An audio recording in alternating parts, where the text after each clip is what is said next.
Out of this Grand Prix. Quite incredible, isn't it? Schumacher starting in the spare car, Frentzen in trouble before the race even starts. Michael Schumacher then starting in pole position for the 6th consecutive time. On his way, he hopes to his 6th consecutive win. Now Frentzen arrives and the pack are all in place. He should go in the pits and start from the pit lane if he manages to clear his car. Suspect the problems he's got, he'll go in the pit lane anyway, but Frentzen should not really cruise up to the back of this grid now. Grid order: Schumacher, Barrichello in the white and blue Williams BMW, Ralf Schumacher. There's one of the Benettons coming into line. They'll have to abort the start. A Benetton completely out of sync there. Who is that down there? It's Fisichella, isn't it? Start aborted.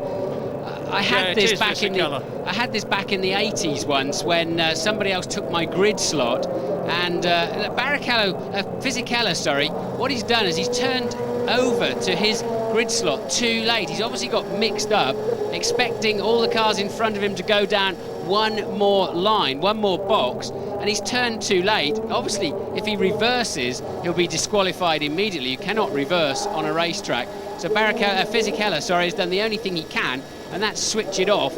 And the clerk of the course has done, the race director's done the only thing he can, and that is abort the start of the race. Fisichella will now be put to the back of the field, and I notice it already. The stewards are investigating Jos Verstappen in the arrows. That will be because the mechanics were on the racetrack, but surely now when they go to restart, Murray, there'll be a man in front of Fisichella holding a yellow flag, stopping him from keeping his current grid position. Holding the yellow flag in such a way that the man behind him can see it, and that was to be Fisichella's 76th career Grand Prix start.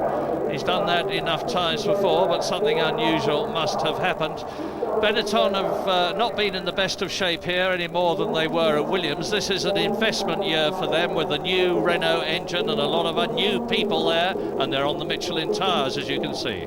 So a full restart then. I wonder if the grid shuffled up because Frentzen, who of course is 9th on the grid, I just wonder if it all got out of sync where people took Frentzen's grid slot. And Frentzen now able to rejoin his position, because it seemed to me that Fisichella initially parked on the left-hand side of the track, so didn't just misunderstand his side of the track. And Frentzen being pushed towards the front, he can do that, no problem at all there, providing they can fix his misfire, of course. And then Fisichella appeared to try to change sides on the grid, so some confusion. It may well have been because of an empty grid slot here for Frentzen. So everybody all keyed up, ready for the go. They'd delayed getting into their overalls as long as they possibly could to prevent the heat build-up. But we're going to take the opportunity to leave Sepang shortly now for a break. Welcome back to Sepang. Restart in just under a minute. Restart being the rerun of the formation lap, and we will be watching, of course, particularly carefully Heinz-Harald Frentzen in the yellow Jordan, 9th on the grid, to see whether they've overcome his problem. Yeah, so what does this all mean? The race will be one lap shorter, and now it's effectively a whole new start. Frentzen has retaken his position, which I believe under the rules he's perfectly entitled to do, so that's a major let-off for the Jordan team there, and but it happens. Sometimes it falls your way, sometimes it doesn't. I believe they will stop Fisichella from moving away from the grid and put him at the back. He caused the aborted start by apparently just mistaking which side of the grid he should be parked on, which is the ultimate embarrassment. If he's not, I mean, he just will be so red inside that car. So, and there's the man with the yellow flag in front of Fisichella. Yeah. So that's his punishment. Everybody else has now got and there's a car stalled on the line. And who is that?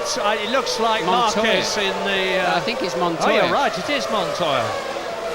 He certainly didn't need that or want that. Now he's going to have the same problem. You are allowed now to close up through the ranks, provided you can do it without inconveniencing anybody. Dry ice is what you're seeing bouncing. That's coming out of the radiators. All the teams have shoved dry ice in to try to keep the cars cool.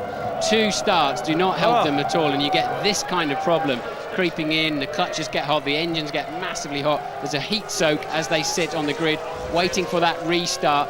And as they brake for the first corner, all of the dry ice shoots out of the radiator side ducting. Track temperature, according to our information, down quite a lot now to 35 degrees from 43 degrees. I find that hard to believe in the short time that we've had. But that's the official information as the two Ferraris stretch out ahead. I'm surprised at that. I would expect Michael Schumacher, in order to minimise his time on the lead as Montoya's car is seemingly wheeled away, to lead the parade round slowly. Schumacher, that is. Yeah, so Montoya then clearly not just a stalling of the engine, there's some other problem with the looks of it. It's surprising they can't get that to go on the line, and they've got to clear it through a gap where all of the mechanics and support crew are still dragging their generators and spare tyres, etc., etc. And they can now recover that over the white line into the pit lane and try to start him from there. That's... off he goes to get to the spare. I don't believe Juan Pablo Montoya rushing down the pit lane. I don't believe he can use the spare car now, Murray. I'm not absolutely sure about that. I'd be very surprised if he's now allowed to jump in the spare car. Well, they seem to think so. We'll soon know, because we'll be watching him as you will. So, what a race of dramas already. Michael Schumacher comes out in the spare car at the last moment. Heinz Harald Frentzen tours round on the first formation lap. Then Giancarlo Fisichella pulls up in the wrong position on the grid, as a result of which the start is aborted.